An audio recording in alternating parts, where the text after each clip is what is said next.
This is the Hollywood Outsider, a weekly entertainment podcast where this week we are looking at the upcoming releases, including That's My Boy and Rock of Ages. We're reviewing Snow White and the Huntsman. As always, we have the latest in movie and TV news, our own trivia and Flashback DVD segments. Our From the Outside In topic this week is a listener's email on how much an actor you love or hate affects your decision to see a movie.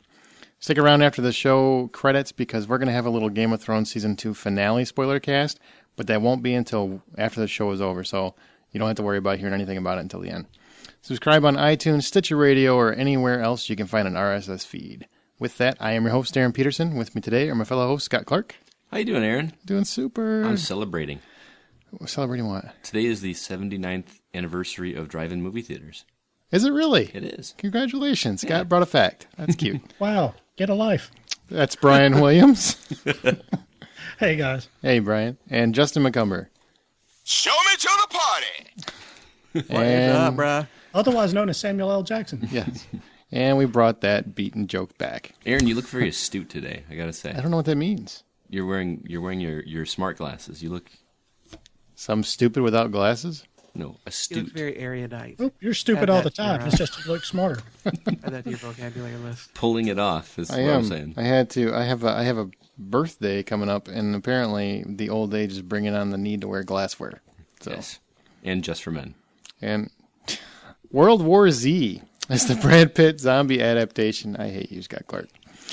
World War Z is the Brad Pitt zombie adaptation. It's being pushed back from December 21st all the way to June 13th of 2013, which is a great day. As well as the film is now scheduled for 7 weeks of reshoots. Now, I want to stress to anybody that's listening, 7 weeks of reshoots is really not a good sign. No, it is not. I don't know how they're going to do this book into a movie because the book is written in an epistolary narrative, meaning that it's a series of newspaper articles, interview quotes, things like that. It's not told in your traditional first person or third person narrative. So how they're going to try and shape a film around like a Brad Pitt, how do you do that given the book, the way it's laid out? I don't know. And I don't know if that's somehow affecting the schedule, if somebody somewhere decided that they wanted it to be more like the book, and so maybe now it's a bunch of vignettes as opposed to a consistent movie. Mm-hmm. Unfortunately, the article we got really doesn't say. It just says it's being pushed back, but it really doesn't give a whole lot of reasons why. And to me, that itself is a bit of a red flag. When they're not giving you lots of info, it's probably some shit going down behind the scenes. Now, what exactly is this story about? You know better than anybody. Well, it's just your traditional zombie apocalypse, but it's told, like I said, instead of it being, one person's view or a small group's view as they go through it, it's a series of newspaper articles, interview transcripts, those sorts of things. So it's not, it's not what you normally would read. Mm-hmm. I don't know how they're going to make it into a movie following the book without it just being your regular zombie apocalypse movie. It really doesn't do much special. It was just well written and well done and well put together.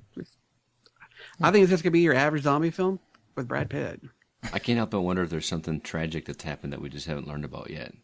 Tragic? Like maybe an actor died. I think we would have heard about that. Yeah, that's not going to cause 7 weeks of reshoots, though, man. Well, Trust me, it's Hollywood. They'll be like, oh, sorry. 7 weeks, that's almost just reshooting the whole movie. Yeah. That's a long time. That's at least half a movie, I would guess. Well, so they'll just pull like a Dr. Parnassus and just rewrite the whole story like they did with that Terry Gilliam movie when Heath Ledger died. I mean, this sounds like they're redoing most of the movie. So 7 weeks is not a little blip. It's not, hey, we want a little bit more. Brad Pitt didn't catch the light right that time. This is Brad Pitt. His whole performance needs to go, which that's not what it is, obviously. But I'm just saying that amount of reshooting is restructuring the movie. So I like to think that some executive is sitting there watching the dailies. He's watched them for weeks or months, whatever, and he's finally said, "You know what? This is shit. We've got to do something different. Just take this mess, take it back, fix it, and bring it back to me better. I mean, but at least it's just so. I just think it's they've just got. Somebody's messed up somewhere pretty bad, and they've got to go back and fix it. Mm-hmm. Well, and this is the second movie that Paramount's pushed back by a considerable margin. So I kind of wonder is maybe the lack of info on this because they got burned with the info they released for, G.I. Joe Retaliation. Maybe they figure, well, no news is, at least, they can't get mad because we're talking about 3D or something else. I don't know. Could be. Somebody's head's gonna roll for sure. That's for sure. You mean like a diversionary tactic? Like, see, this movie's even worse. G.I. Joe wasn't that bad. Guy Ritchie is set up to direct Treasure Island, essentially updating the pirate story for modern audiences as he did with the Sherlock Holmes movies a few months ago. I'm actually really excited about this. I thought that the Sherlock Holmes adaptations with that Ritchie did, along with is it Wigram? I don't know how to pronounce it. Lionel Wigram, who actually is the one that wrote the style for that movie that was different from what we know and love about Sherlock Holmes. Okay. I'd love to see that in Treasure Island. I think that sounds really interesting. I'm interested to see what's going to happen with that classic. I love the story of Treasure Island, and my most familiar one is the Muppet version of it, so I like to see something a little more modern. I knew that was coming. Yeah. Oh, man. Well, the Disney one wasn't that good. The one from like the 70s? No. What? I agree with love him. that movie. Did you? Or, I mean, I loved it, 30 years ago. Well, I loved Swiss Family Robinson 30 years ago, too, but I mean... Brian had hair 30 years ago. I did. I'd love to see this in the same style of like Sherlock Holmes, with some modern, I don't know about modern twists, but yeah. I kind of agree. All right, let's go to the biggest news of the week. Variety is reporting that Warner Brothers has commissioned Gangster Squad writer Will Beall to write a Justice League movie. That is the DC Comics version of the Avengers. I love this idea. And I don't know, I know the article I seen they don't there was speculation. Well, are they going to spin off the individual characters, or are they going to take the formula from the Avengers where they have all the individual characters set up the Justice League movie? I think at this stage of the game they just about have to come out with a Justice League movie first, and then spin off the characters. I think really. If they wait, with the time it's going to take to develop 4, 5, 3, anywhere from 3 to 6 individual movies to build up to the Justice League, man, we're talking a decade at least. Well, maybe not at least, but anywhere a minimum of 5 years, probably around 10. That's going to take a while to build up because they've got to get started now. I mean, Batman, you could kind of say, well, we're already got a head start with that. Superman's coming out soon. Maybe they can make some slight changes in there so that maybe they're a little bit ahead of the game. But by the time they set all that stuff up, the comic book movie phenomenon may not be as hot as it is right now. I mean, that being said, I'm totally pumped on this because I know the writer they've got pinned for it he's doing remakes of Logan's Run, a classic science fiction movie, and also Lethal Weapon. So this guy's he's apparently got some skills. With a Z. I don't know. Yeah, I don't agree with you. I don't either. Sorry. If you'd have come if I would have read this 5 years ago, I might have been a bit excited about it. But you can't help now but feel like this is Warner Brothers desperately struggling to cash in on what Marvel did so brilliantly with the Avengers. The Avengers is the huge success that it is because of the way they started it. They built a franchise brick by brick by brick. If you'd have just come out with the Avengers and it would have had, all these characters in it 5 years ago, it would. I can't imagine that it would have had the sustained success that it has now. But that success has come from Iron Man, Iron Man 2, Thor, Captain America, the Hulk. Years and years of groundwork. To that, but they're not going to be doing that now. And the Batman that exists right now, tonally, would not fit with a Justice League film, because that's the whole thing Christopher Nolan wanted to do. He wanted to create a Batman that felt somewhat real, that existed in a world that kind of looks like the one we're in now. He wanted to get away from the whole Joel Schumacher style of comic book film. That's great. Unfortunately, that movie would not, if Superman suddenly showed up on the scene, it would be just, it would look so glaringly wrong. Mm-hmm. Same thing with a Wonder Woman, same thing with a Hawkman or an Aquaman or any of the other Justice League characters. And so now if they're just going to come out with a movie with all these people, these characters in it, it'll be a success because geeks like you and I will all go see it. But is it going to have the cultural resonance that the Avengers has attained? I don't think it will. I think the thing that the Justice League has that the Avengers didn't have is they've got more recognizable characters than the Avengers. I disagree. They did. They did like now 10 that's years not ago. The case. Yeah. They did 10 years ago. Well, no, I mean, but we're talking take the build-up movies of the Avengers out of the picture. They haven't existed. You've got an Avengers movie with what they've just come out with, and then you've got a Justice League movie. You've got Batman, Superman, Wonder Woman, arguably Flash, Green Lantern, and the most recognized Avengers you got are Hulk and Captain America. Not everybody knew who Iron Man was. Nobody knew who Hawkeye was until they did the movies that were successful, which is what DC needs to do. But I just said you take those out. You take out the build-up movies that the Avengers had. You just do an Avengers movie, and you got a Justice League movie. You got more characters that are more recognizable because of all the Super Friends cartoons from the last 30 years. And another thing that the Avengers did, or not cheesy as they might have been, most people in our relatively age range grew up with them. Yeah, but the Avengers movies also paid off about 5 films worth of build-up. I mean, the whole Tesseract and these characters' histories, the Avengers, if it had just been plopped out there without those, it wouldn't have made any sense. I guess my point being is that by and that's exactly my point, is that the Justice League already has that bank. But it doesn't have it on the same level that the Avengers does, because a lot of people who watch the Avengers would never have read the comic books, would never have watched the cartoons. I know a lot of people who watched the Avengers that just did not like comic books, but they saw it because they knew these other movies existed. They got pulled in to see those against their will, and they kind of fell in love with it. The Justice League doesn't have that, though. It doesn't have all those moms and dads that never picked up a comic book and are suddenly going to rush in to see a Justice League movie. But they've seen the Avengers movie, is I think what Brian's getting at. But the Avengers doesn't illustrate anything to the Justice League. The Avengers had to build up like the way they did because they had to get you interested in all these different characters.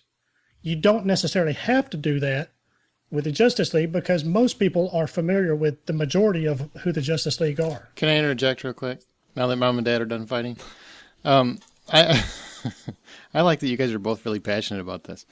DC is probably the comics that I don't care much about. Marvel is obviously the one that I've always leaned toward. What I will say is Marvel has done it right. They made individual movies, and they worked, and they ended up culminating that into this big extravaganza. I don't agree with you on DC because I don't think DC has a resonance, like Justin was saying, that Marvel has currently. I think nowadays people, they know Superman, they know who Wonder Woman is from the shitty-ass 70s TV show. Green Lantern didn't do very well. Superman didn't do very well because people don't identify with, a lot of the DC universe are unkillable heroes, you know what I mean? Where a lot of Marvel has a lot, from my perspective, Marvel has a lot more of the guys that you can identify with as heroes. And I think that DC hasn't done a good enough job reinventing their heroes for today's generation. They're still making those movies for the past generation. So they haven't resonated with today's audiences. They would have to, in order to make Justice League work and be even half of the success Avengers has been, they would have to do continued build-up movies. Because Justin's right, the Batman that we've seen currently would not exist in a Justice League universe. It just wouldn't. It makes no sense. Nolan has specifically created that universe to be like a real world. So you'd have to just basically you could cast a new Batman. I think that's the one guy you don't have to do a backstory for. Everybody knows who Batman is. We get it. Move on. And Superman you could let go too. But Wonder Woman, Green Lantern, I mean, you could let it go, but I'd almost say he needs to be reinvented before you could do the Justice League movie. There's a lot of backstories that people have no idea about on these DC comics. Here's why I think it won't work.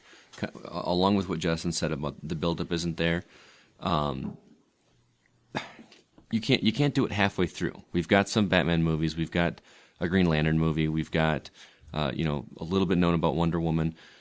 But going halfway through this, I think it's going to be struggling to find an identity for each of these. What Marvel did right is had the same actors playing the same characters. How many people have played Batman over the years? How many people have played? Well, granted, there was only one that's played Green Lantern, but it wasn't a enormous success. I don't know. It wasn't a success. It broke even. And I just think that people aren't going to identify with, not for the same reason you are, but identify with the characters that they did in this formula that Marvel put together. I think it will be a success, but not nearly the success that the Avengers was. I don't even think less than half, and that's still even a lot of money. But I think what Marvel did a formula, they did it right, and I think that DC is going to jump on, and I think it's going to be a wreck. I really do. I don't think it'll be a wreck. I don't. Well, I guess it'll make money, but it's not going to be. They're hoping that it's going to be $1 billion movie, and I don't see it. I don't see that either. You have one last point, Justin? The last thing I would say, the Avengers film and the characters are in large part based on the Ultimates line of comics that Marvel put out to kind of reinvent some of their characters and franchises in their own universe so they could keep doing what they had been doing with one set, and then they created the Ultimates, and these films are in large part kind of based on that Ultimate line. Recently, DC kind of did the same thing, but what they did is they rebooted every single comic book they had, from Batman to Superman and so on, in the 52. I think that if they were to reboot all of their characters film-wise to that 52 storyline, Batman, Superman, Wonder Woman, Aquaman, redo them, start over from scratch, and build up the same kind of base of fans that the Avengers was able to cash in on, late. I think they would have a lot more success than just jumping right into it. Build things. Build a base that can really stand and have many more films that leap from it later on. Don't try and just immediately jump into it. Give us some foreplay, man. See, I believe that'll be a mistake. I think by that point, like Ryan said, the comic book fad will have run its course by then. I don't think so. How many years? I think the comic book film is here to stay. I think it's a genre, just like horror. It is a genre. I hope you're wrong, but I hope I'm wrong. But I see it wearing off. I think if they're done well, then there will always be an audience. All right, well, let's move on. We've had enough Justice League for a while. Okay, I'm not a Woody Allen fan, but I never, ever saw this coming. Woody just completed the casting for his newest untitled movie, and here's what the cast rounded out being. Alec Baldwin, Cate Blanchett, Louis C.K., and Andrew Dice fucking Clay. I love Clay. I've been an Andrew Dice Clay fan since I was 16 years old. So to see the guy get to come back and do get a role in somebody like Woody Allen, one of his films, I love it. And I'm a big Louis C.K. fan as well. I think his TV show is hysterical. The guy as a comedian is hysterical. So to actually bring in some of these types of actors as opposed to his traditional stable of actors, to me, it actually makes me want to go see a fucking Woody Allen film. And I can't say that's happened in a long time. I think Louis C.K. fits the profile for the tone of a Woody Allen movie perfectly. If at least Woody puts on his show on FX. I think that sounds interesting. I just think it's funny Andrew Dice Clay's back. That's all. Well, but Andrew Dice Clay is a character. I forget his name, but that's not his name. Andrew Dice Clay is just a character. So just because they've hired him doesn't mean they've hired him to play Clay. He could be playing anything. But I think the guy's got some actual chops. He just kind of got pigeonholed and a victim of his own success. Has he been doing anything since? He's been doing stand-up, and he was on Entourage for a little bit. Oh, okay. Mm-hmm. Yeah, he was on Entourage. But, yeah, he's basically been irrelevant since Ford Fairlane. Yeah, So. which was one of the greatest comedies of all time. And a flashback. And a flashback. That you stole. All right. Well, there's a weird, cute little 80s HBO show called Fraggle Rock that looks to be getting a feature film. That was a little Muppet show from the 80s. Well, it wasn't Muppets, but it was Jim Henson. Well, they're puppets. Puppets, there you go. Is there a difference? Well, yeah, the Muppets were... No, I'm saying, okay, they were I'm sorry. Muppets are puppets. Okay. Now I'm confused. Squares are rectangles? What are you going to say? All right. I think this is a... Squares are rectangles. I think it's a fantastic idea, but it's something I'll never watch. I was a fan of the Muppets growing up, but I never got around to watching the Fraggles, even though I was big into music, and that's what they kind of centered around. That said, a lot of people were big fans of it. A lot of my friends growing up loved it. A lot of my friends now talk about the nostalgia that they have with it. I can't help but wonder if it'll be a hit with the kids, but what made the Muppets so fantastic was that both kids and parents could relate, because it was the puppets on the screen, and the parents grew up with it, and they could find enjoyment in it. But I don't see the same thing happen with the Fraggles. But again, that's a jaded opinion because I wasn't as big a fan.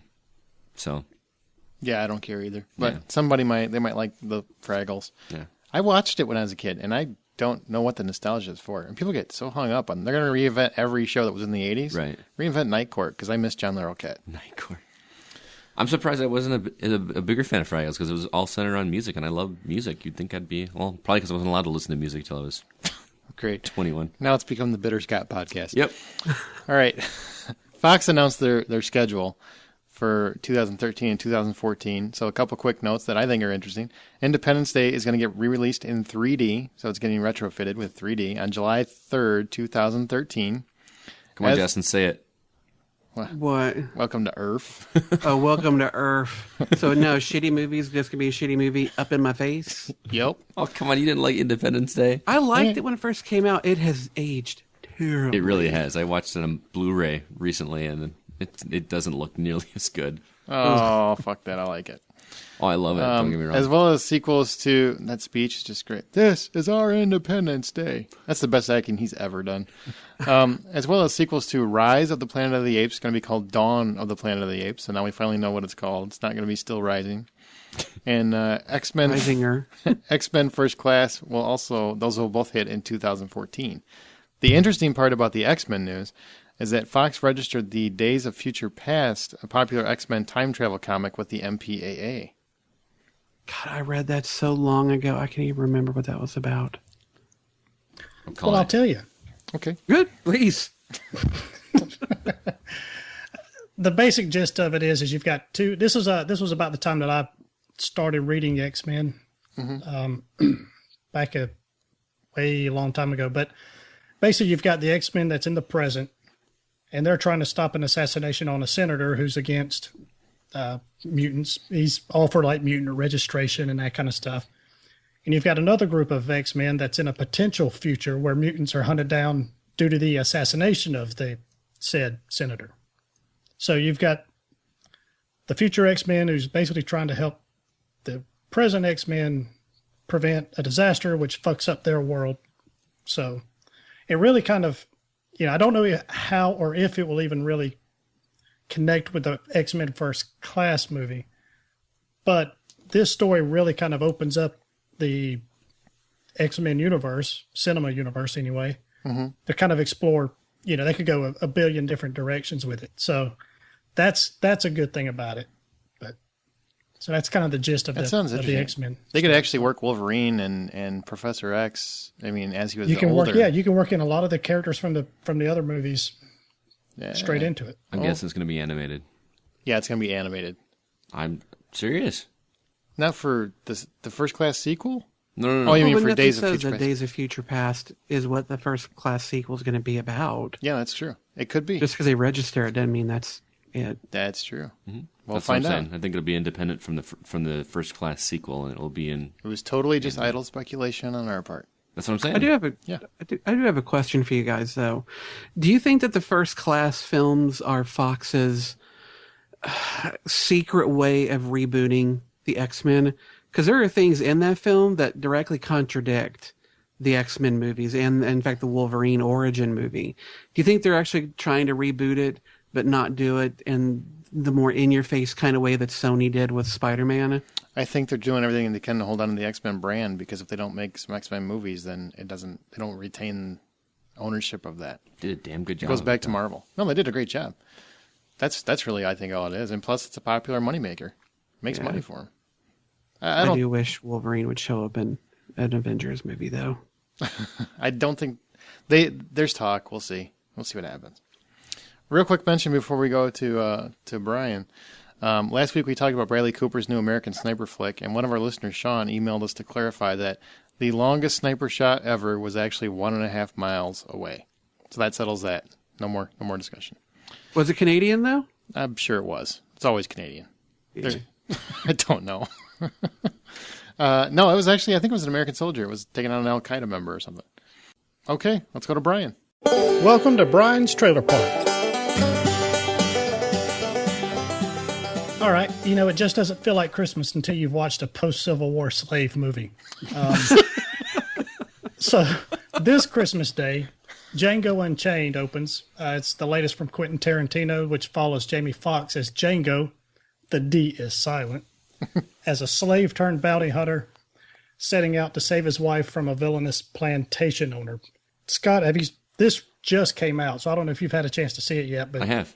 What'd you think about it? Because this looked awesome. This looks fun. It just reeks of Tarantino. Like the music down to the camera work, everything. It just feels like a Tarantino movie.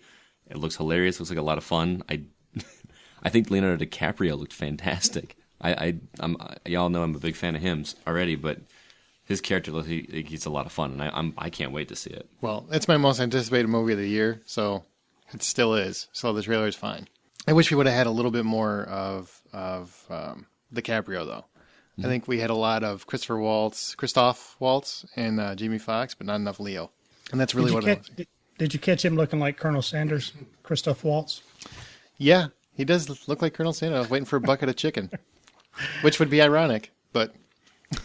I'm glad we didn't get too much Leonardo, though. He's looking like the bad guy of the movie, and so I don't want too much of that performance spoiled. I went into it really just not expecting anything, just letting it be what it was, and came away just wishing it was coming out tomorrow. It looks so damn good. It does. It does. It's basically just a hip Western, Tarantino style. So that'll be interesting to see how he turns it on a Western on its ear. All right. Well, next up is Les Miserables. Mm-hmm. It's another movie adaptation of the Victor Hugo novel about a 19th century paroled prisoner seeking redemption. There's a lot of A-listers in this movie, including Hugh Jackman, Russell Crowe, and Anne Hathaway. Now, this is one of those properties that a lot of actors flock to for a chance to be in it. I know it's always one of the most popular plays on Broadway or off-Broadway, whatever. And a lot of people love this musical. I don't get it. I'm not really necessarily looking forward to this one, but Justin, are you going to be checking it out on December 14th? Or? Yeah, I do like musicals. This is one that I've strangely never seen. And when I watched this trailer, I was like, yes, I want to go see this. It looks really, really good. And Anne Hathaway, if that is actually her singing voice, she has a lovely singing voice. I am beyond excited to see this film. I've seen Les Mis about 3 times on the stage. Saw the movies. I've listened to the soundtrack countless times. I am beyond excited to see this. Really? Yeah. Why? Because I love it. I love the music. I love the story. The story on stage, I can't describe to you how awesome it is with the music, and I hope they do the music throughout without making it seem like a stage presence, keeping it with the story, focus on the story with the music there still. Mm-hmm. I think the casting is awesome. Anne Hathaway as Fantine is great. I'm not so sure about Amanda Seyfried playing Cosette because I'm not a big fan of her. Every time I see her, I think of her character in Mean Girls, and I just can't get rid of that. And Sacha Baron Cohen's in it, mm-hmm. playing Thénardier. Awesome casting. I would never get these names right. Yeah. You're not a Gleek. No, that's true. I can tell you this is like the first time that I'm actually excited to see Sacha Baron Cohen in a movie, because him as this character makes sense, and you'll see why. Hopefully, when the movie comes out, I cannot wait. Sweet. I can wait, but you might make me go see it. So We'll hold hands. I'll buy the popcorn. No, I won't eat popcorn. You butter the shit out of it. I'll pass. I will say there's a long list of very, very good very good female actors out there that Anne Hathaway beat out for this role. Mm-hmm. And apparently, when she was auditioning for the casting directors and I guess everybody there, she actually had them in tears with whatever it was she was doing. So, oh wow, she apparently is. The buzz is she's putting on a very spectacular performance. Awesome. She is very talented, and Hugh Jackman is wonderful on stage. Yeah. So I'll be interested to see how he does. And they've actually sang together twise. Yeah, that's true. Oh, yeah. That's true. But he's really good. I mean, he's really impressive. I've seen him on the Tony Awards or something, where he hosted, or I think it was the Tony Awards. But the guy has just he's wonderful presence. You'd never even know he was Wolverine by watching that. Mm-hmm.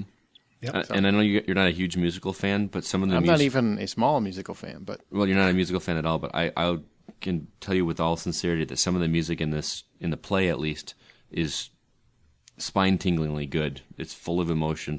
There's a lot of good drama, a lot of good emotion in the story. I like Sweeney Todd. Did you? Yeah. Yeah. I love the music in that one. Oh, it was great. But they killed people, so it really that helped. Yeah, it helped. Yeah. Yeah. It's a dark story too. It's not like a super happy musical. I mean, it's called The Miserable. So you'd think I'd automatically want to see it, but yeah, I think it'd be right up your alley. Wrap it up, Brian. All right. Well, y'all can check out these trailers and more at thehollywoodoutsiders.com. And if you've got a question or topic idea, give us a shout at feedback@thehollywoodoutsiders.com. And let's see, you can also get a hold of us at Twitter. So you can tweet us at H_outsider. And if that's not enough, you can also post on our wall over at Facebook. So go to facebook.com/ Congratulations. thehollywoodoutsiders.com. Not .com.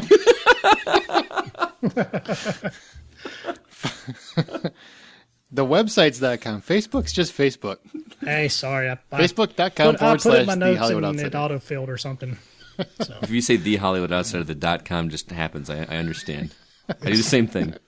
Look, awesome. He's got it all over the place. So Okay. Well, now it's time for Stump the HO. Stump the HO. Each week, one of our hosts poses a trivia question to the remaining hosts in an attempt to stump their fellow hoes. HO stands for Hollywood Outsider, not actual prostitutes. This week, it is Brian's turn. Brian, what is your question? all right, earlier we were talking about World War Z. So while they were filming World War Z over in Budapest, Hungary, what was confiscated and had Brad Pitt's panties all in a bunch? Was it A, 437 miscellaneous human and zombie body parts? B, 85 machine guns, rifles, and pistols? C, biological and chemical protection and warning equipment? Or D, political propaganda that might incite protests according to the Hungarian officials? I say B, machine guns and pistols. I'm going to go with D, the political paraphernalia, even though it's the easy answer. I'm going to go with A, all that zombie parts. That would pose some questions. Mm-hmm. All right. We'll find out what the answer was a little later in the show. Right now, let's go to the big screen. Scott? All right, we're going to do a quick recap of last week's episode. This was episode 44, Hose in Black. We talked about the releases for June 8th, which were Prometheus, as well as For Greater Glory. Prometheus was all of our picks for the week. It was my pick of the year, so obviously looking forward to see that. What are you laughing at me for? It's just la-di-da. Yeah. I think it's actually funnier that we got Hose in Black, and this week we got White Hose. We got all kinds of hose. White hose. Yeah, Ho White. Oh, oh wait. Ho White. Also, check out that episode to hear our reviews of Men in Black 3 as well as Chernobyl Diaries. And we had a topic discussing whether or not we thought that 3D as well as test audiences were ruining movies. Okay, now we're going to review the newest release, which is Snow White and the Huntsman. Justin? At this point, Snow White has been done many times. We should all be overly familiar with it. But since this is a new interpretation of it, we'll go ahead and tell the story of their take on it at least. In a faraway kingdom lives a king and his queen and his beautiful daughter named Snow White. The queen dies. The king is distraught. In the midst of this, an invading army attacks. His people fend them off in a pretty impressive CGI display of the enemy forces being shattered into bits as his forces attack. Once the fight's over, the king finds a cart, a wagon that's been locked up, and when he opens it, he finds this pretty sad-looking Charlize Theron. It looks like she's been a slave of these people. They free her, and of course, as fairy tales often do, the romance is quick between her character, Ravina, and the king. They're married practically the next day. That night on their wedding bed, the Ravina kills the king, takes the kingdom, and of course from there you've got Snow White held captive for a good long while until the queen learns that her being the fairest of them all will soon end, and Kristen Stewart's Snow White will be taking over that particular title unless the queen takes her heart and consumes her, making her eternally beautiful. Luckily, Snow White makes her escape. From there, the queen hires the Huntsman to hunt her down because Snow White ran into the dark forest where the queen has no magic. So she has to send someone in who's been there. Chris Hemsworth, a Huntsman, has been there. He goes in, finds her. There's lots of things that go on. I don't want to spoil any of it, but that's the basic gist of the story. There's also, of course, 7 dwarves, all sorts of other fairy tale creatures.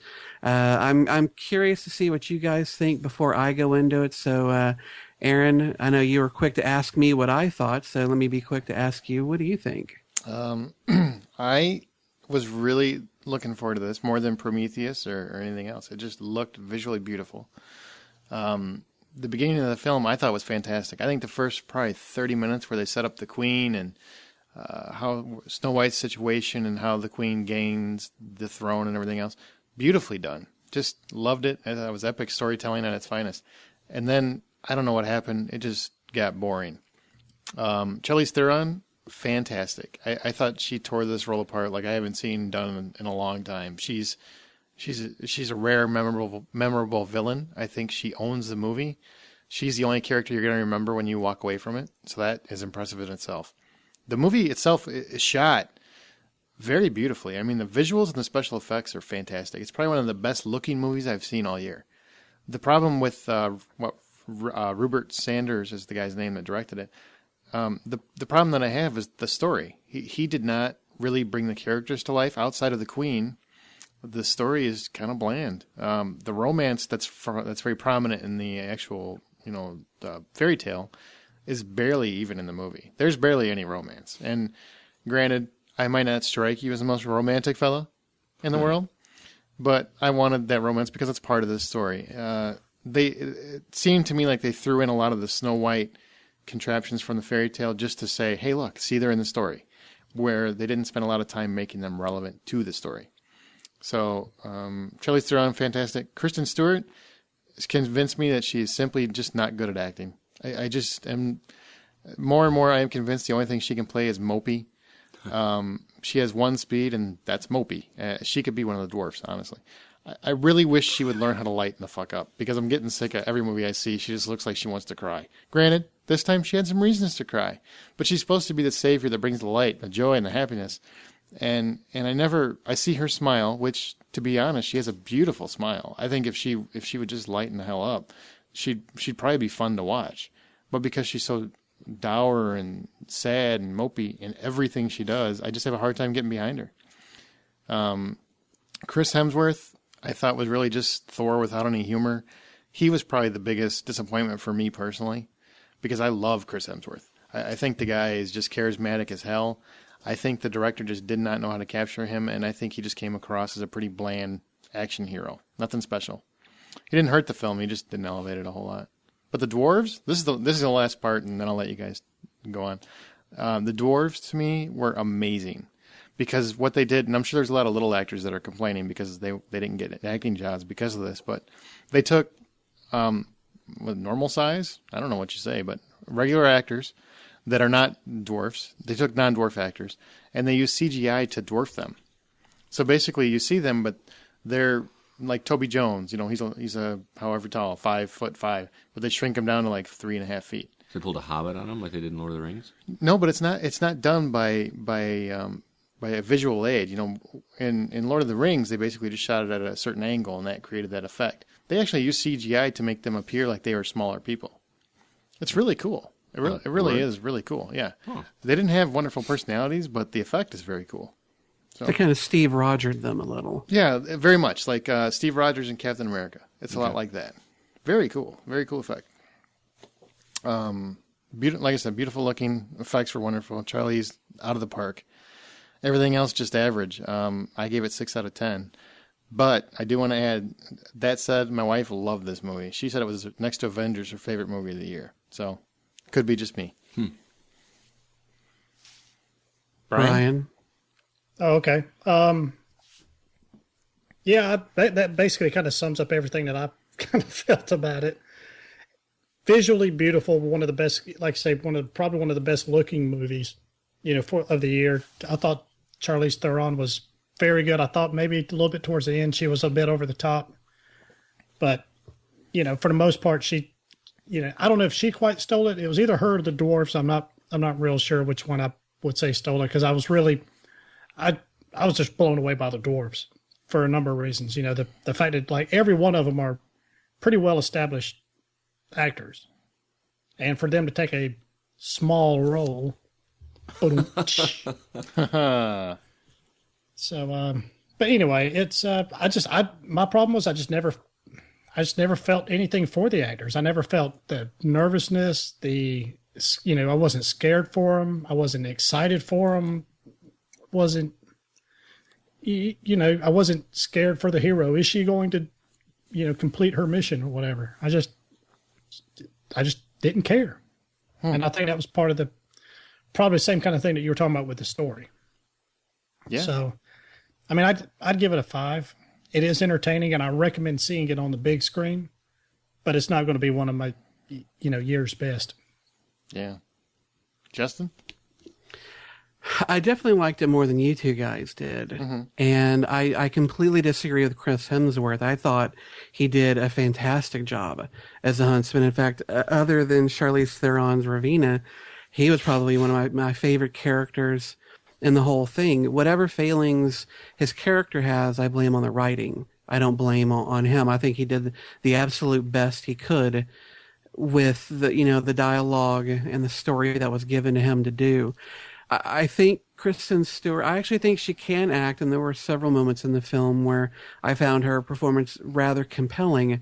Unfortunately, when you are up against someone like Charlize Theron in the role that she's playing, everybody else just kind of has to pale by comparison.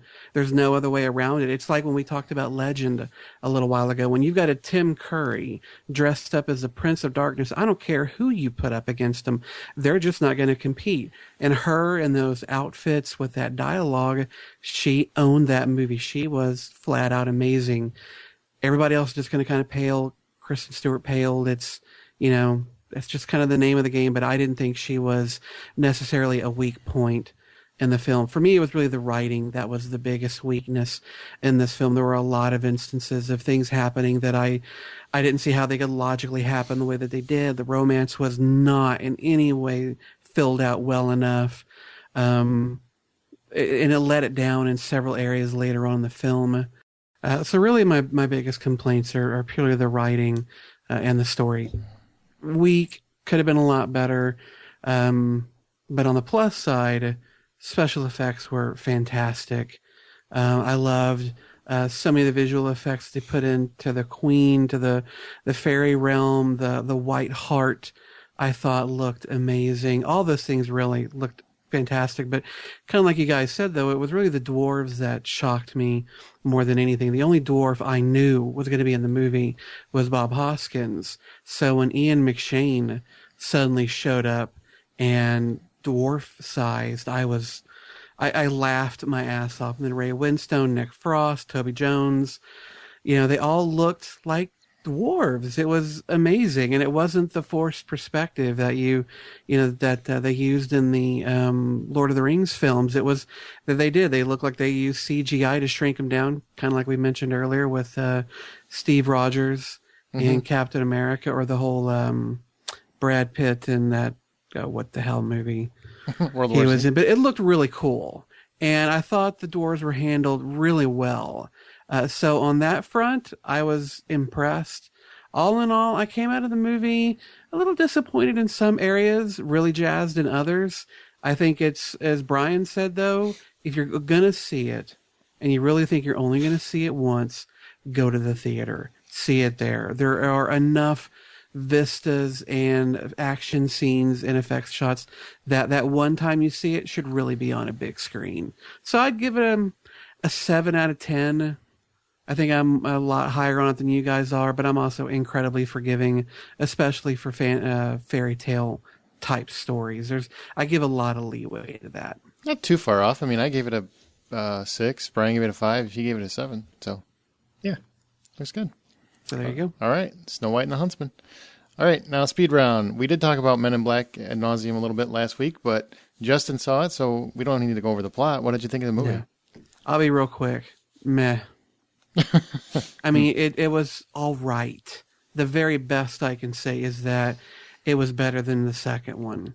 But when it was done, I felt like, what was the point in this? It didn't jazz me. And if it wasn't for Josh Brolin, I'm not even sure if I really would have enjoyed it all that much. I mean, Will Smith is funny, and he has a lot of funny lines. So he kind of gives the film a lot more sense of fun than it probably deserved to have. But at the end of the day, when I finished it, I was like, yeah, I don't think I'll ever see this thing again. And not to spoil anything, and I won't spoil it, but the very end, there's a reveal made that is completely ludicrous, makes no sense. And it was so shoehorned in, it kind of left me with a pretty sour taste in my mouth. I'd give it a 6 out of 10, and that's being incredibly generous with Josh Brolin and with Will Smith. That's fair enough. All right. Well, box office. Snow White opened to $56 million, and that's more than the fellow Universal pick Battleship has made in 3 weeks.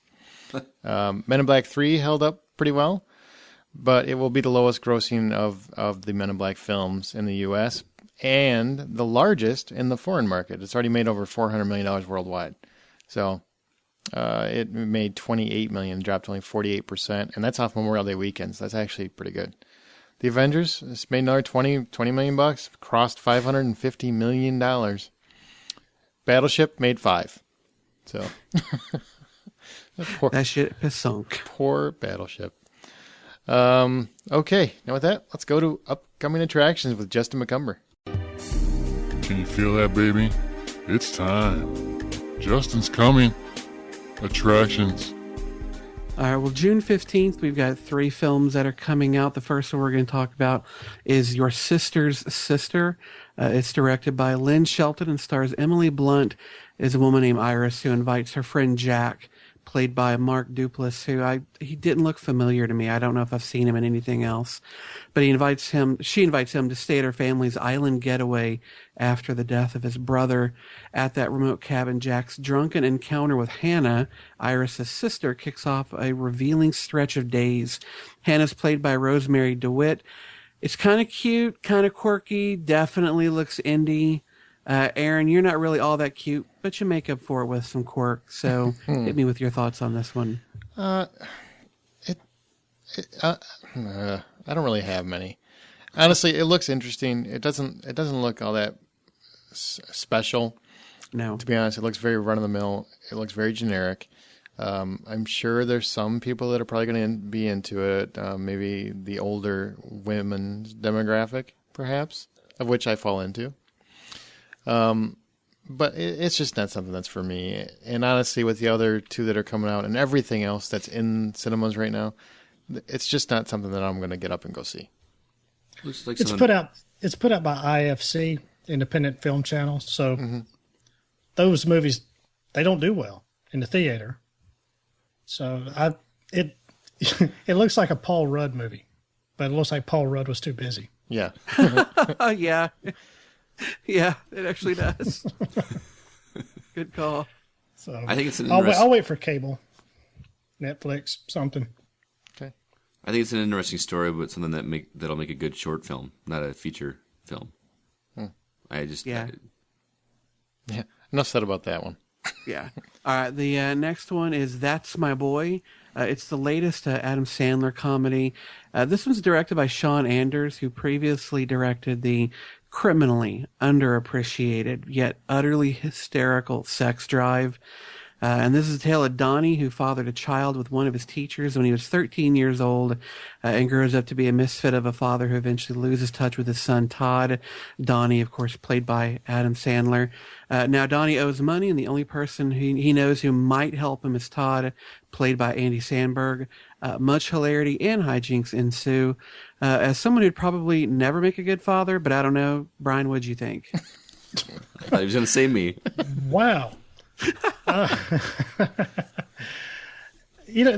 heard this thing. This is supposed to be raunchy as hell, from what I'm understanding, and but to me, it's still an Adam Sandler movie. I'm probably not going to go pay money to go see it in the theater, but we'll more than likely catch it again on cable or pay-per-view, something like that. But I just can't see paying $10 or $20 for me and the wife to go see it. But I'm going to go because it's like my life story. It's like a biography. So You knocked up your teacher? I'm surprised I didn't. Teacher kind of rhymes with stripper. It does. Teacher, stripper, same difference. It's Adam Sandler. It's an R-rated movie. I don't like that he's playing a character, because usually his movies where he plays a character is not as funny to me as just Adam Sandler being Adam Sandler. But I like Adam Sandler. His movies generally are funny. I know my wife will make me go see it no matter what I want to do, so I'll see it. It's one of those that looks like it's going to be a funny trailer to me, not a funny movie. Yeah. I'll wait. All right. Couldn't agree more. All right, the last one, Rock of Ages. Hell yes. This is a film based on a musical about fictional rock legend Stacey Jacks, played by, incredibly, Tom Cruise. And does the rest of this plot really matter? The people who go see this are either fans of musicals in general or just who want to see people like Cruise, Julianne Hough, Russell Brand, and Catherine Zeta-Jones sing and chew up some scenery. Interestingly enough, in an added piece of trivia, the film is directed by a guy named Adam Shankman, who, if you're a fan of So You Think You Can Dance, that name should be fairly familiar to you. Scotty, you and I are fellow appreciators of classic 80s rock. And of course, you're a bit of a musical fan. So are you going to go to the theater? Are you prepared to rock out with your cock out? Absolutely. Right, we have Cock Talk with Aaron Peterson. Wow.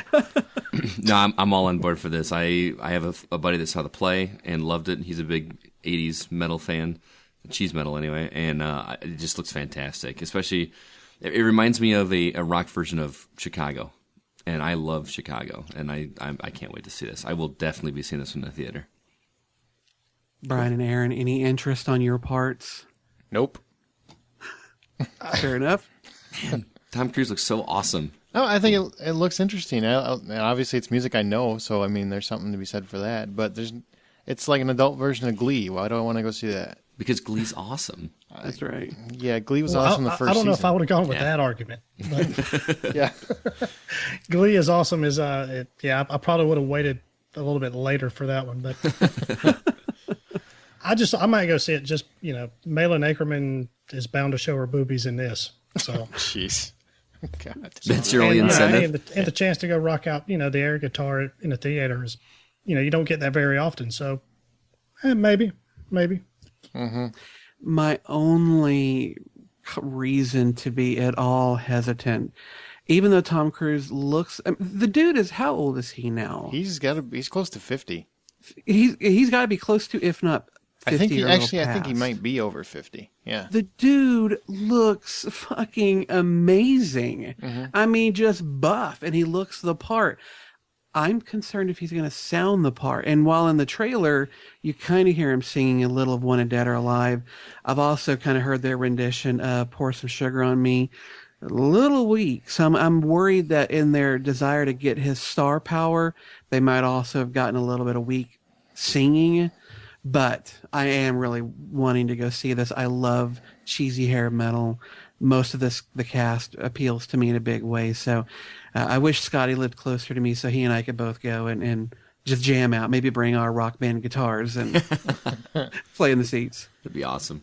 No, So there you go. I think if you like 80s music, it'll probably be a fun movie to go with some friends. I wouldn't mind going to see it. It's just not something that I'm going to make a plan to go see. If you call me and say, hey, let's go check this out today, all right, fine. Are you paying? All right, then I'll go. Oh, then definitely I'll go. All right, well, there you go. June 15th, Your Sister's Sister, meh. That's My Boy and Rock of Ages. Which one are you guys most wanting to see? I'm picking That's My Boy. I'm going to go with Rock of Ages. I'm obviously picking Rock of Ages as well.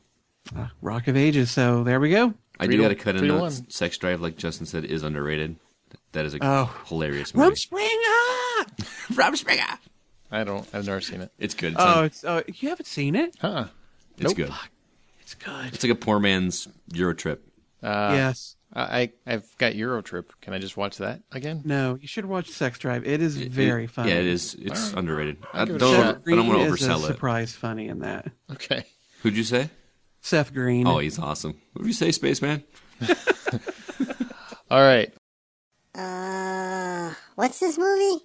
This week on What's This Movie, it's my turn to pick a clip. But before we do that, last week's answer was, because it was Scott's choice, it was A Hitchhiker's Guide to the Galaxy. And those that got it right, Jesse M., Benjamin M., Sean M., Scott M., all no relation, and they all have different last names, but they all start with M. Congratulations, guys. There's a lot of wrong answers on that, but you guys got it right. So, what a crappy film that was.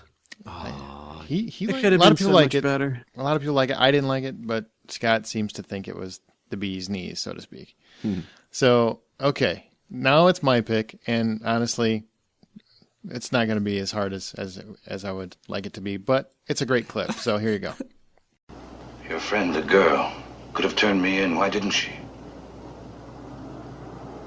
What is it you want? A lot of money? I don't have any money. Say something. Say something. Tell me what you want. Can you get me that ring back? No. Okay, if you think you know what that clip was, send us an email at feedback@thehollywoodoutsiders.com. That's feedback@thehollywoodoutsiders.com. Or tweet us at H_outsider. And if you get it right, we will mention you on the air next week. Now let's go to the couch where we talk about TV and home video news. First things first, Scream has a TV series coming. It's in development for MTV, but there's no word on whether or not the series is going to proceed with this, how it's going to work with that secret killer thing, whatever. I'll let you guys run with this one because I've got no interest in the Scream movies anymore. The first one was good. The second one was pretty good too, but after that, I know, Aaron, you're a much bigger fan of Scream than I am. I'm a huge Scream fan. I love Scream. I think it's stupid. So there's three letters in that whole thing that make me completely disinterested. MTV. Exactly. And that's just one more reason for me not to turn on MTV in my house. Like, is Ghostface going to be knocking off like pregnant teens and shit? Because then it'd be cool. I'd watch that. Or some Jersey Shore douchebags. Oh, that'd be even better.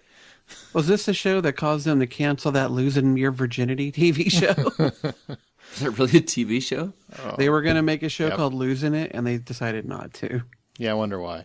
Yeah. What, they had hidden cameras or what? Yeah, pretty much. This sounds like a show that would be on the CW, to be honest with you. The fact that it's going to MTV just makes it seem that less realistically serious. It just seems like a bad idea. I don't know. No desire. Let's go to the next piece. We talked about him last week because he was named as the villain for Thor 2, but now Mads Mikkelsen has been named as the Hannibal for the self-titled TV series that's coming out this fall. I read this story and I started thinking to myself, who would be a better casting than this guy for Hannibal? And he's Le Chiffre from Casino Royale. From Casino Royale. Yeah. I can't think of anybody that I want more. Oh, I can. What, Cumberbatch? No. What is the name of that actor? He's got a role on Mad Men and he has a role on Fringe. He's a British guy, a bit older. He would pull off a Hannibal. Yeah, but he looks older than than Anthony Hopkins did. A little bit, yeah. This is a younger. He's a great animal. actor, though. He is a great actor, though. I agree with you. I think he would be a great cast, but I think Jared Harris is his name. Yep. He also played Moriarty in the second Sherlock Holmes film. movie. Yeah. Great. Well, he wasn't picked. So what do you think about Mads Mikkelsen? Fuck you. I like this a lot. I'm a big fan of his. And it's funny because he'll be actually starring opposite of Hugh Dancy, who's playing the FBI guy. And they were co-stars in that King Arthur movie that none of you losers seen. Oh. Okay, then. I'm quite a bit more excited about this now with that information. It's based on Red Dragon, which I know I get a lot of flack for. This was my favorite in the Silence of the Lambs series. So. Just stop talking. I love Red Dragon. Your opinion just stops being valid at that point. We're gonna skip this. We're just gonna go ahead because Scott's just irritating me. I don't even understand that. How in any universe can Red Dragon be better than Silence of the Lambs? Because Clarice wasn't interesting. Edward Norton was? No, Edward Norton, no, not as much as... No, you got me on that. But there was other things going on in Red Dragon that were so much more interesting. Oh, it's just Ray Fiennes' naked ass. Yes. Yes, Scott wanted to spank it. No, I love that whole story with Ray Fiennes and the blind girl. Like, she didn't know what was going on. She didn't know that he was... that whole stuff was just so cool to me. Creepy cool. I guess. Love Red Dragon. That's cool. You're wrong. All right, well, we have... I'm sorry, your opinion varies from mine. In a bad Silence way. of the Lambs was better acted, I will say that. Silence of the Lambs has several Oscars. It trumps Red Dragon. And Red Dragon was directed by... Do you know who? I don't. Brett Ratner. Joss Whedon. Brett Ratner. Oh, is it? Joss Whedon. No, because that'd be good. All right, we have Herman Munster was determined, and it's going to be Jerry O'Connell. Stand By Me's Jerry O'Connell. That's the way I like to refer to him. What do you guys think? What the fuck? Seriously, this makes no sense whatsoever. No sense. I mean, they were already saying that they're going to change it from a half-hour comedy to an hour-long drama. Fine. That's cool. Call it Mockingbird Lane. That's fine. I'm all for it. What the fuck are they doing giving this role to this guy? What free? about him screams Herman Munster? Frankenstein's monster. I have no clue. I have no idea. The only thing that I noticed in this news article that I actually liked is that the pilot episode is going to be directed by Bryan Singer of course, X-Men and The Usual Suspects. That's cool. Jerry O'Connell, fuck. I'm leaving myself open to it maybe being good. I'm not going to shut the door completely, but it's you wouldn't be able to slip a finger through it as far shut as it is. Yeah, This is ridiculous. That's one of those casting decisions that's either it's just going to be brilliant or it's going to kill the series. I have never seen that guy in anything that was riveting. Mm-mm. He is the most bland actor. I mean, he's a nice guy. He's okay, but he's just so he's just so bland. He's just Do you really boring. think riveting when you think the Munsters, though? I'm just saying I don't think he's a strong presence. Right. I think he's the guy that shows up on Two Guys in a Pizza Place and those kind of shows that are on for a couple seasons and then you never hear from him again. That's who Jerry O'Connell is. Why he's still acting in Hollywood, I'll never understand. I mean, I'm hoping Brian Fuller saw something in him that he liked.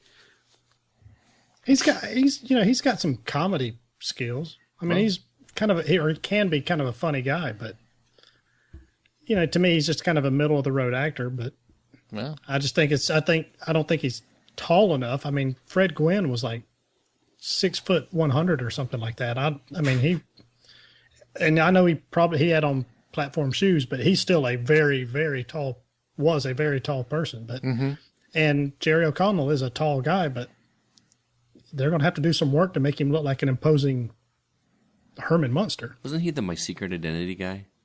A TV show from the 80s? Is that Jerry O'Connell? No, he did. I don't think so. No, he did Sliders. Sliders. Stand By Me.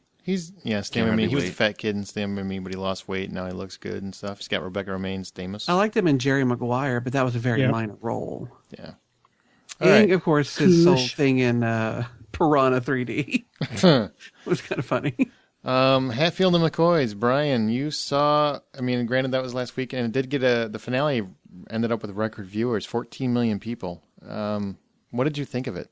History, and by history I mean the History Channel, because they've changed their name to just History. Mm-hmm.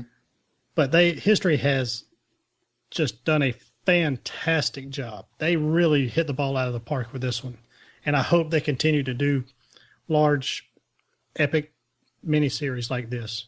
This was it's about 6 hours total. Probably about 4 to 4.5 of actual, playing time once you get through all the commercials. Mm-hmm.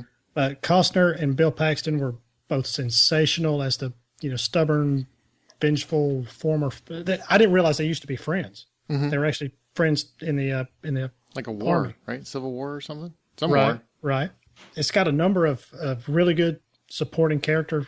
With like Tom Berenger this is probably the best role I've seen Tom Berenger in it since, I don't know, Major League. Oh, wow. He's absolutely phenomenal in this. Powers Booth and Jenna Malone, who you might recognize her from Sucker Punch. She was not Sweet Pea, but she was the one girl that kind of took her under her wing, the main character under her wing there. So, but the show itself really it draws you in, and it really keeps you staying connected to both sides of the stories, going on, and you just kind of keep hoping that they're going to, like, okay, this was bad, but just take a look, just step back for a second and look at it this way, and they don't, and of course it just escalates and escalates and escalates, almost to the point of creating a war between Kentucky and Virginia. That's how big this thing got. So it was really neat to see. You can't really say one name without the other, and it's really kind of neat to see why that is and how big this actually got. So I can't recommend this show enough. It should be out on Blu-ray pretty soon, but if it's on History Channel, and if you can catch them, I'm sure they're still showing it. So if you can, definitely check that out. It was phenomenal. Okay. And Justin, you saw True Blood on Blu-ray, I'm sure. Yeah, it was really nice. The Blu-ray season set came out with both the Blu-ray and a digital download, all in the single price, so that was fantastic. Unfortunately, season 4 sucked. It was absolutely dreadful. The storylines were awful. The whole inclusion of the fairies and werepanthers and all this other shit was awful. I don't know where they're going to go from here. I'm much less interested in season 5 now. Disappointing. That's all I've got. Sorry to hear that. I stopped watching that after season 1. Anna Paquin, though, is naked through quite a bit of this season. So if you're interested in that, all right, then the season's kind of a win. Other than that, no. All right. Scott, what's coming out? All right, this is for June 12th. Sherlock Holmes, Game of Shadows. We've actually mentioned that a couple times this episode. Yeah. I've missed out on it, so I'm actually looking forward to seeing that one. Also, Ghost Rider, Spirit of Vengeance. No! It was all right. Yeah, I was going to say, Justin reviewed that several episodes ago and actually gave it pretty good reviews. So, Good Deeds, which is on the top of Brian's list of movies to see. No, it's a Tyler Perry movie that I don't think any of us were really interested in. In Darkness, which was a new one to me, is a story about some Jewish refugees. And a couple TV shows as well, the Entourage final season, as well as Missing. The complete series is now available on DVD. Also, real quick mention, there is it was announced this past week, Marvel Cinematic Universe was announced. This includes all 6 films in one Blu-ray collection. And then this is leading up to and including Avengers in a 10-disc set for a retail price of $219. No release date as of yet, but I will definitely be on board when that happens. So I've already got them already, so I don't really. I don't though. So I will sell my Blu-rays and I will buy this. Oh, Lord have mercy! I am a sucker. Hook is in my mouth. Oh, Jesus. Yeah, but what are you going to do once Avengers 2 comes out? Iron Man 3, Thor 2. Sell my shit and buy that one too. I'm a sucker. I thought they were calling this Phase 1. Well, that says Marvel Cinematic Universe, whatever the fuck that is. I'll just call it 200. Ooh, yeah. Hit me with that unknown shit. Flashback. Go on to our Flashback DVD or Blu-ray. This is where each week one of the hosts brings a movie to the table for the rest of the guests here as well as our listeners. Little lesser-known, obscure movie that they want the rest of us to check out. So, Justin, what do you have for us this week? The number of times that I've said I like something that not a lot of people do, probably couldn't even count it on all of our hands together at this point. I'm a chronic lover of the unloved film. This one is no exception. 1991, following hot on the success of Die Hard 2. We've got Bruce Willis, we've got Danny Aiello, we got Andy McDowell, we have Hudson Hawk. Yeah. People hate this movie. Why? I have no idea. I love Hudson Hawk. It is silly. It's over the top. It's kind of a fairy tale meets heist kind of thing. I mean, fairy tale in its weird, disjointed nature, and it's kind of over the top, and it's not in any actual fairies involved. But it's a story of Bruce Willis's character, Eddie Hudson Hawk Hawkins, who is a thief. He gets out of jail. All he wants to do is get himself a cup of cappuccino and get on the keeping his nose clean, staying out of jail. Within a day, he is pulled into another heist involving the mafia, the Vatican, stealing Da Vinci's artifacts, all in the hopes of putting together a device that will change lead into gold. So much of this movie rests on Bruce Willis's shoulders, and he carries it off fantastically. For me, it's funny from beginning to end. Why people don't like it, I really don't know, unless they went into it expecting a Die Hard type film. And unfortunately, if that's what you went into it looking for, you are not going to find it. This is nothing like that. So perhaps the advertising is to blame for some of this. But it is funny, and it's silly, and it's just a heck of a lot of fun. So I highly recommend it. I wish more people would give it a chance and not just assume it's bad because everybody out there says it is. Go, watch it and judge for yourself. I love Hudson Hawk. Love it. Yay. Bunny Ball. That's all I got to say. Yep, honey. Ball. I'll kill you so slow you'll think it's a career. And it was probably the last movie Bruce Willis was like David Addison for Moonlighting. He hasn't been that funny since. So.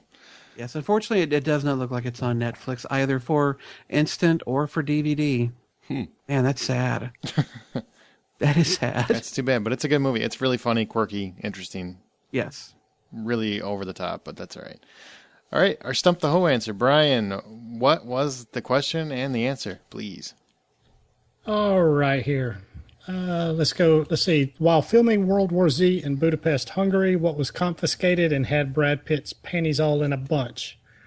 Was it a bunch of human zombie body parts, a bunch of guns, weapons, let's see, a whole lot of biological or chemical protection and warning equipment, or a bunch of political propaganda stuff that might incite some protests and riots? Mm-hmm. Let's see, Justin said body parts. Aaron said weapons, and Scott said political stuff. It was actually the weapons. They had 85. Basically, they shipped a lot of stuff. It came from London. They had screws in places of the guns that made them unusable. That wasn't good enough for them. They actually had to make some more modifications, but the good news is it didn't delay production. So that's there not the... See, I even get the ones I don't understand right. Top that. Yeah, too many words for you. Yeah. Okay. From the outside in, each week we talk about a topic that's on ours or our listeners' minds.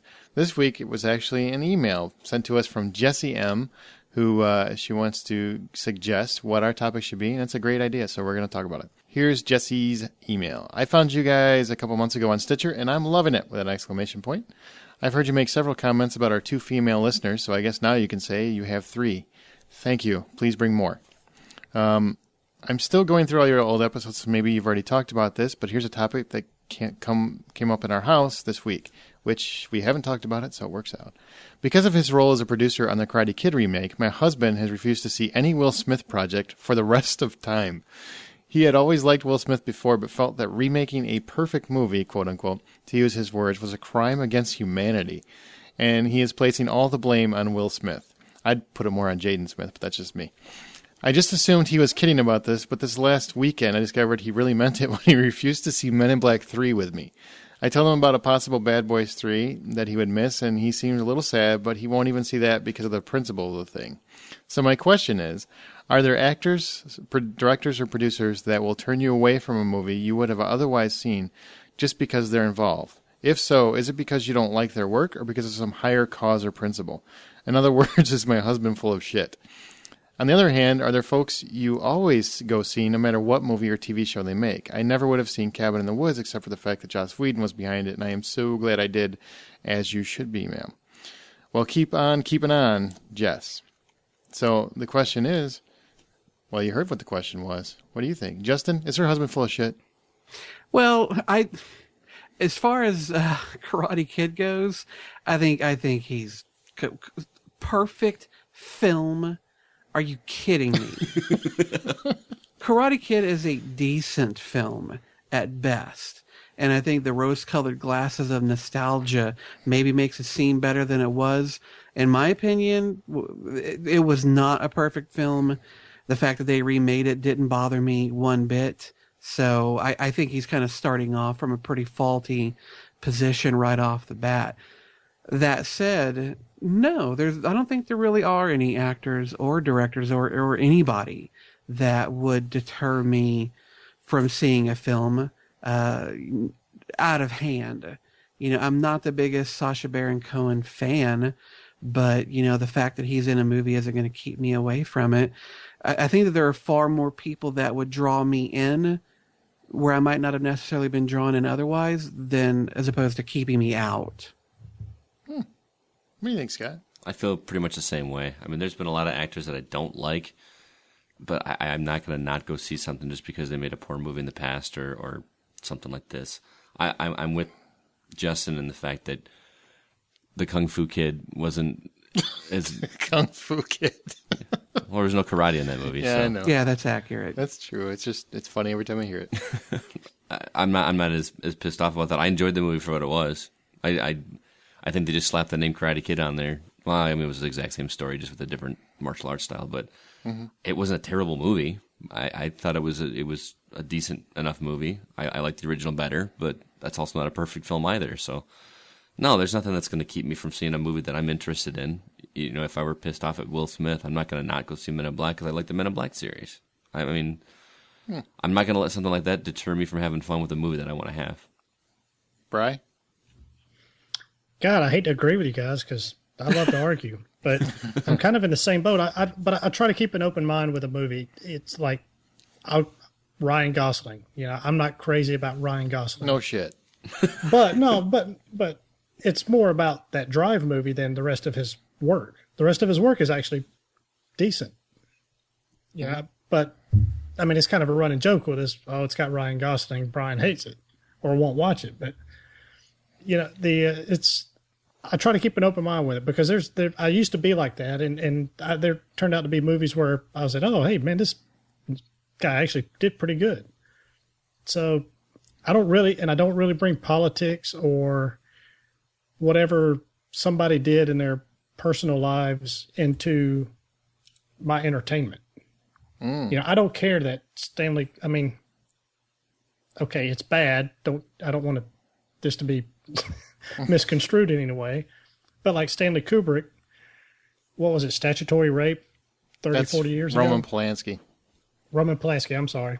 So, but if he was to release a movie and it looked interesting, I'm not going to hold that against him just because of what he did. I mean, it's just me. I mean, I'm there to watch a movie. I don't care about your politics. I don't care about your whatever you got going on in your personal life.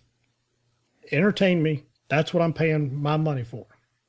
All right. So, well, it's funny you said that because it's actually number one on my list. I will not see anything that Roman Polanski does, and I've talked about it in the show because he's a fucking rapist. And I'm sorry. I just, you know, 2 kids as well. I cannot back anything the man makes, and it's not simply because he did something awful. It's because he did something awful, fled the country to avoid facing responsibility for it, and continues to enjoy his fantastic life abroad, making his quote unquote art. So I won't see anything he does. I've had many people tell me this movie's fantastic. Well, Roman Polanski directed it. No, I'll pass. I cannot watch it without getting sick to my stomach. Victor Salva is another director that I won't watch. He Powder, Jeepers Creepers. Oh. I watched Jeepers Creepers before I knew that he directed it, because he was a child molester. Uwe Boll, or Uwe Boll, however you say it. Uwe. I won't watch his movies because he's a complete jackass. Even if he suddenly found talent, he's such a prick. I don't want anything to do with him. I won't watch his movies. So obviously, my husband. The truth finally comes. I love that you use the podcast as a platform. I guess it is genetic after all. Yes. Oh. Apparently, her husband and I would have something to talk about, although I think the Karate Kid thing's that's a bit of a stretch. I mean, You're the Best Around is the best thing that came out of the first one. And that was ever written for that movie. Yeah, see? And honestly, Jaden Smith is the biggest problem I have with the remake. I actually like Jackie Chan's take on Mr. Miyagi. So, I do have an amendment. Well, hang on. I'm not done talking. So why don't you just shh? Let the master finish. All right. Let the wife talk. Let the wife. Sorry, honey. Finish up. Another one that I won't watch anything they do is Woody Allen. It's not because of any distaste or dislike for Woody Allen. His humor. I tried so hard to watch so many of his movies and understand why so many people love him, and I just don't get it. So I like his older stuff, but his newer stuff just makes no sense. It's just not good to me. I made one exception. It's on Match Point. That was an okay movie, and then I saw whatever his next one was, and it was right back in the same vein. So I said, I'm done. No more Woody Allen. Not even if Dice Clay's in it? No, nothing. Yeah, I mean, that was a great news topic, and I think it's great for Dice, but I will never watch the movie. Midnight in Paris, you won an Oscar? You told me how much you loved it. I just won't watch it. So, and Nicolas Cage is getting really close to this list, so he needs to step up his game.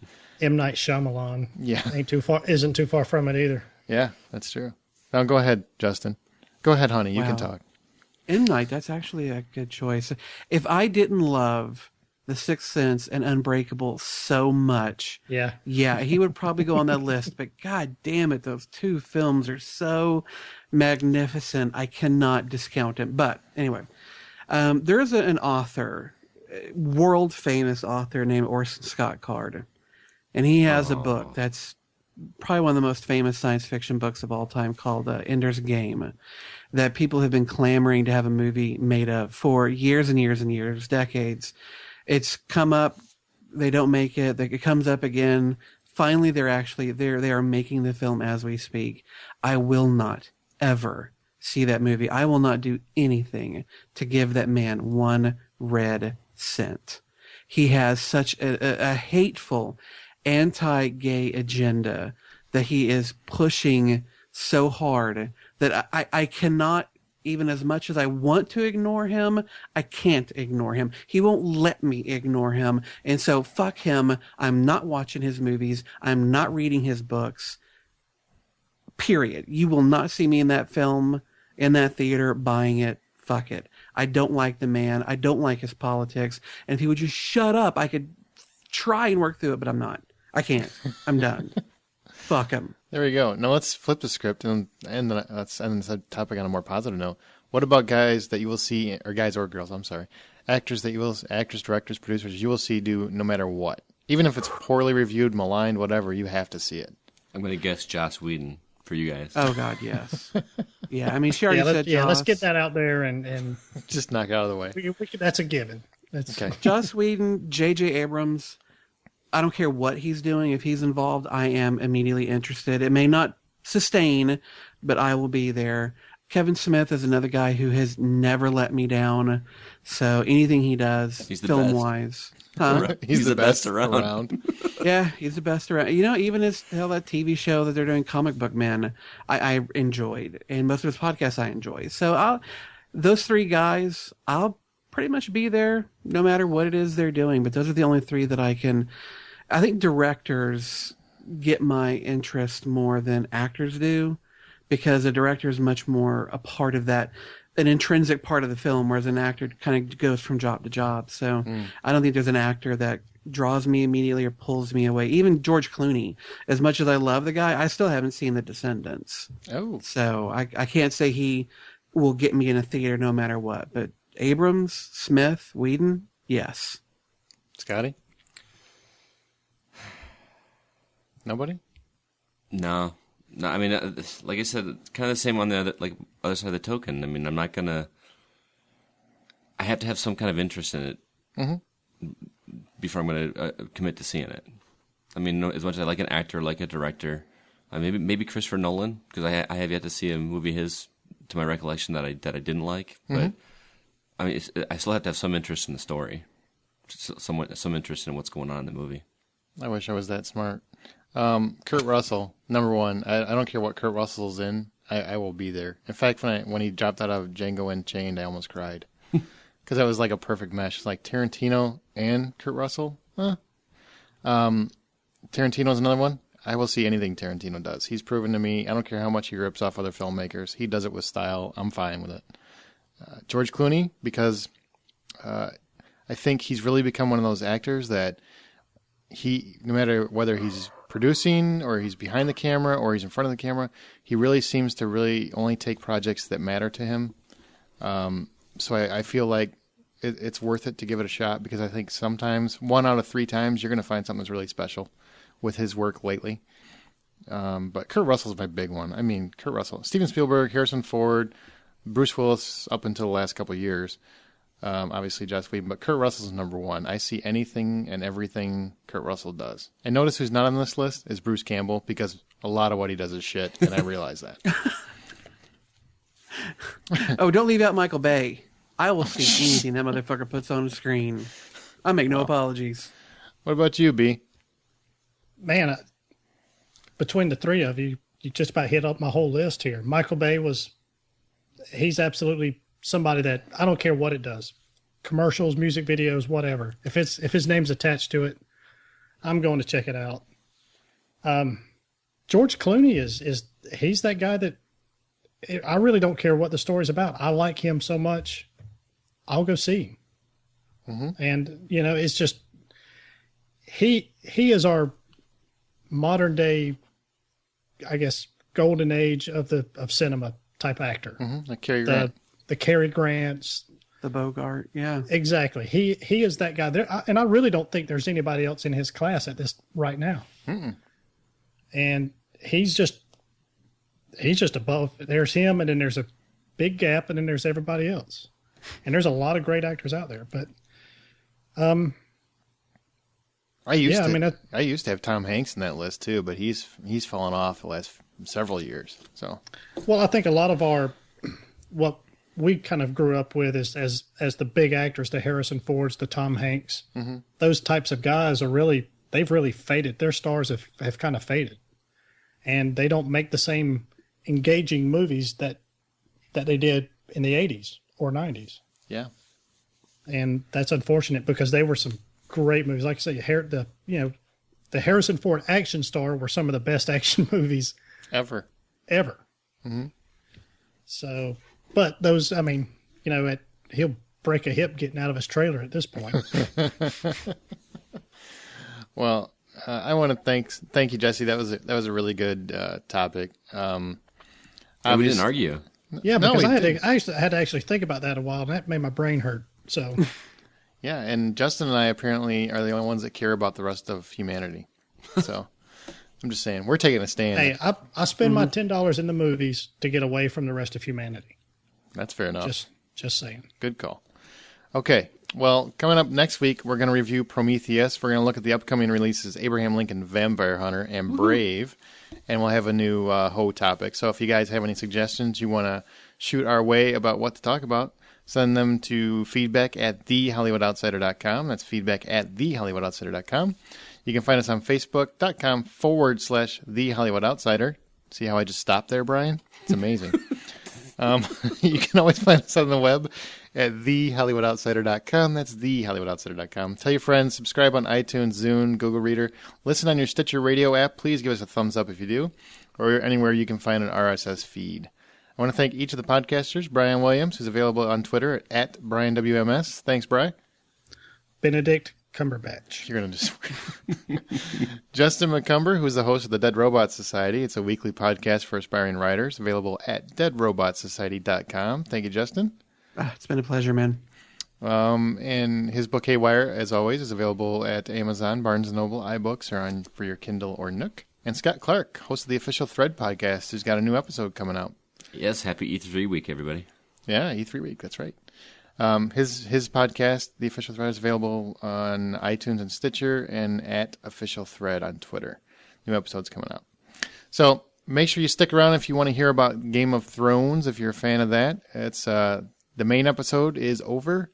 That's a little additional peek for the rest of you. So remember, the next time you go to a theater, buy popcorn.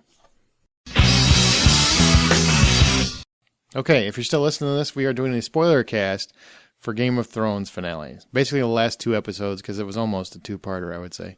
So we're going to start off with just a couple thoughts. We're going to keep it to about 15 minutes or so and talk about the finale itself. What did you guys think where we left off in the finale? I liked the 9th episode, the second to last episode, immensely. It was awesome from front to back. It had a lot of unexpected moments in it. The scene with the wildfire, I saw it coming too, and that still just was awesome to see. Because I knew where they were going with it, but I didn't expect to see that big of an explosion, just from a production standpoint. I know that they don't have as much money as a film does, and that looked like film quality explosions and just awesome. What did you think, Brian? What I really liked about the night, the next to last episode, was that for once this whole season it's been centered in one area. Mm-hmm. Including the finale where it's a little bit here, a little bit up north, above the wall, and this island, wherever. I mean, there's 5 to 10 different threads going, but yet this one was all focused on this Blackwater Bay. Mm-hmm. But the finale was some aspects where I was really wrapped up in it, and others I was just going, you know what, you could have done this probably 5 episodes ago. Agreed. Especially the stuff with Dany Targaryen and the dragons. I felt that was probably dragged out way longer than it needed to be. Gosh, but there was the white, the Jon Snow story. I thought that could have been condensed into a few episodes also. George R.R. Martin has said that season 1 was about being just like the book. Mm-hmm. From 2 on, it's about the saga. So as long as they go from point A to point B, as long as it ends the way the last book ended, then I guess it's okay that they make some changes from here to there. They haven't even had the last book yet. He's got like 2 books left. Mm-hmm. I actually agree with you on that point. I think that Daenerys and Jon Snow is my favorite character from the first season, but literally their entire season, the entire season story arc of theirs could have been told in an episode or 2. Mm-hmm. It's so, I think that was just sad on their part. I mean, basically Jon Snow spent the whole time he left the gate and he ended up saying, "Oh shit, look at that army of wildlings." That's his whole season. That's it. Daenerys, where's my dragons? That's all she did. Well, the one part with Jon Snow was pretty cool. Which part? The part where he had to fight his own guy, because that guy, I can't remember his name. I apologize, Brian. Can you help me? Mm-hmm. Corin Halfhand. Halfhand. He picked a fight with him on purpose. Corin set that up. Set that up the next to last episode. He basically was like, "Look, I'm literally throwing myself on your sword to gain you the trust of Mance Rayder." That was cool because they bought it. I don't know how they bought that, especially since he whispered to him or said something to him. No, I get that. What I'm saying is all of that could have happened over 2 episodes. The whole season, his whole season could have happened in 2 episodes. I think probably a little more than 2, but 5 or less definitely. They could have left the wall. They could have met the guy who's screwing all of his daughters and selling his sons, and then traveled. You see them travel in 1 episode, meet up with Corin, and then have them where they're at now, mid-season. Mm-hmm. So I don't know if it's like the producers or what have you saying, "Hey, look, he's one of our biggest faces of this show. Mm-hmm. We've got to have him in every episode. So let's milk this part of it out." And it just kind of, I guess that part is a prime example of this whole season just felt like exposition. It just felt like they were setting something up. And then the 9th episode, with Blackwater Bay, it was like, boom, here we go. And 10 was just more setup. And that's what and that's the frustrating thing with it. And now we've got to wait 10 more months for season 3.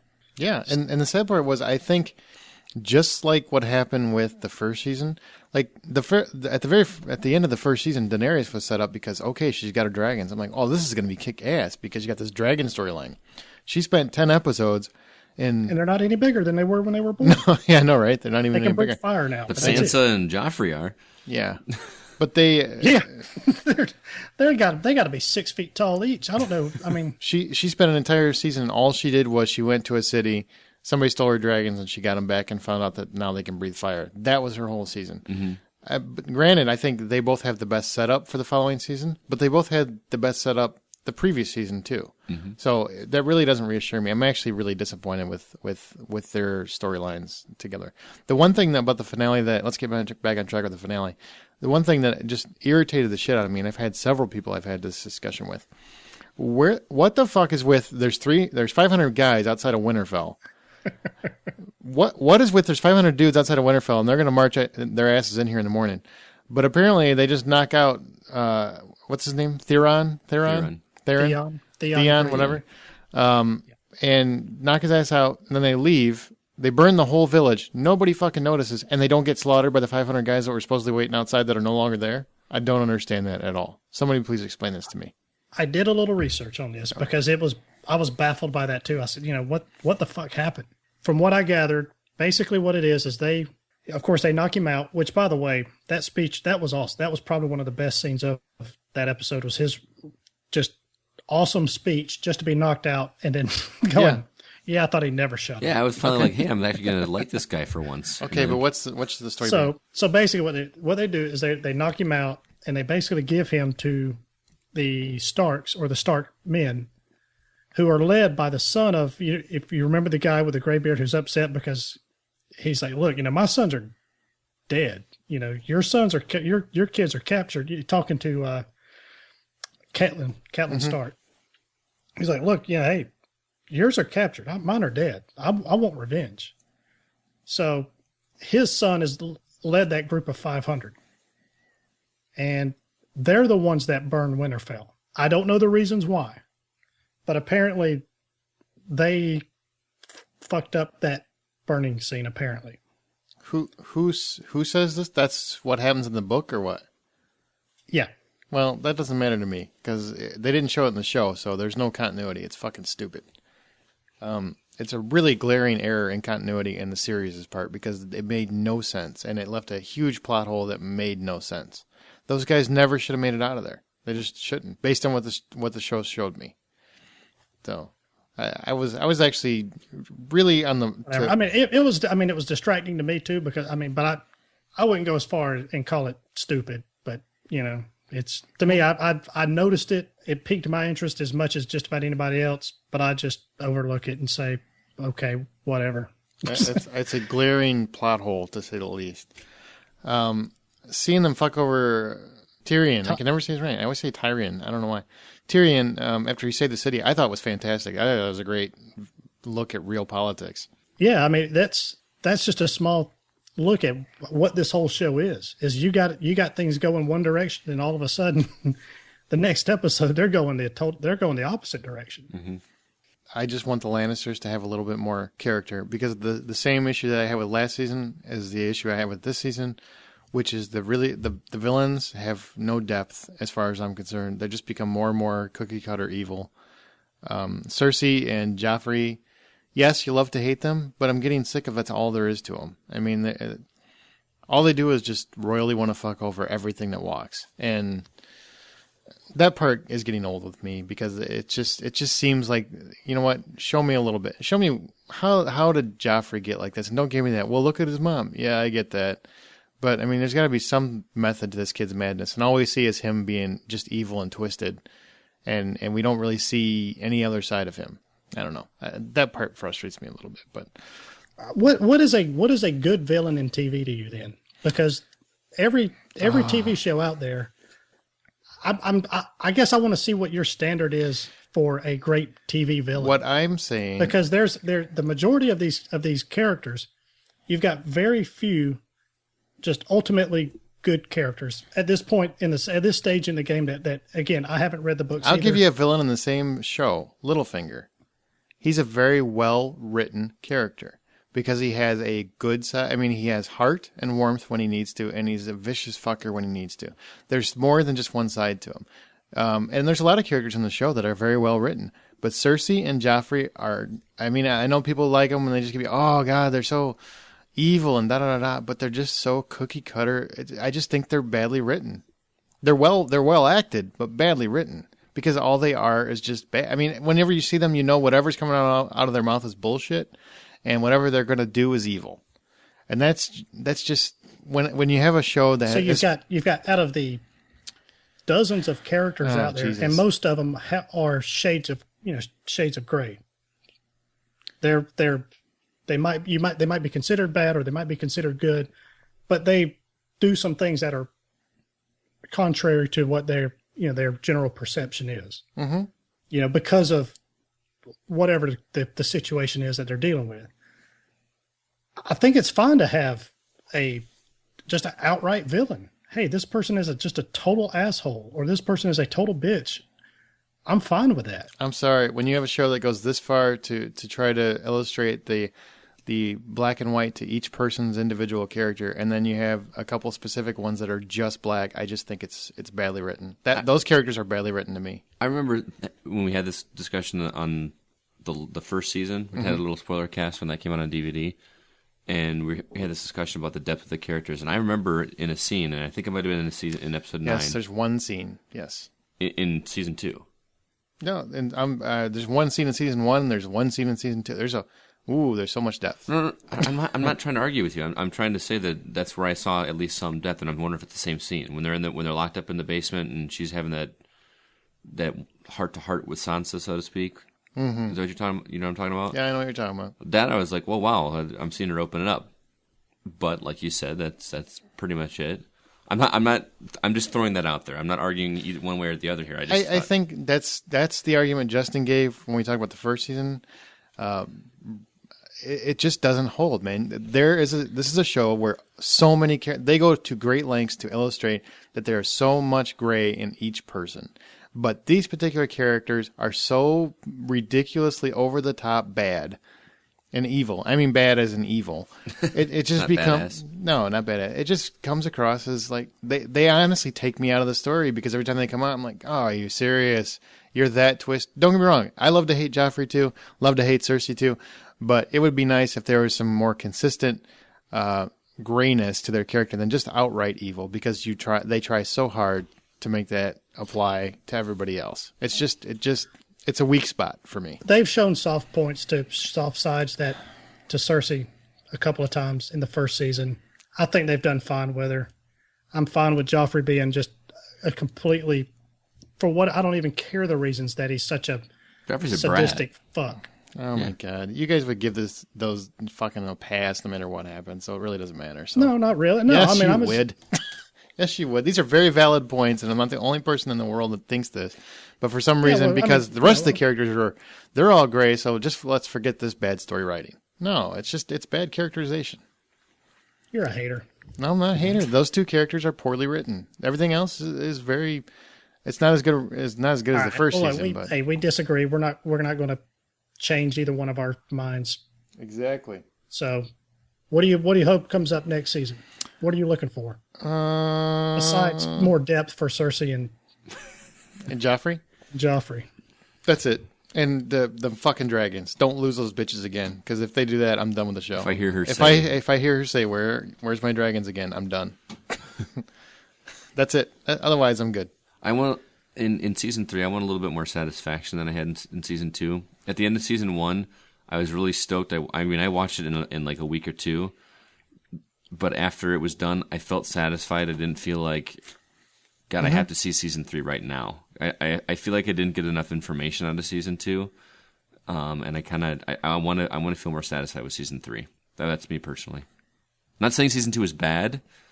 I just felt like there was a lot more build up and a lot more setting up for the next season, and I don't want that. Okay, Brian, what do you want? As we wrap up, I kind of agree with you. I need something to give me a little bit of closure for a couple of the threads, I guess. Just I would have liked to, I guess, a little bit more closure for the last episode to kind of tide me over. I'm all fine with leaving stuff. If you have to, with something this deep, you have to leave a lot open. Mm-hmm.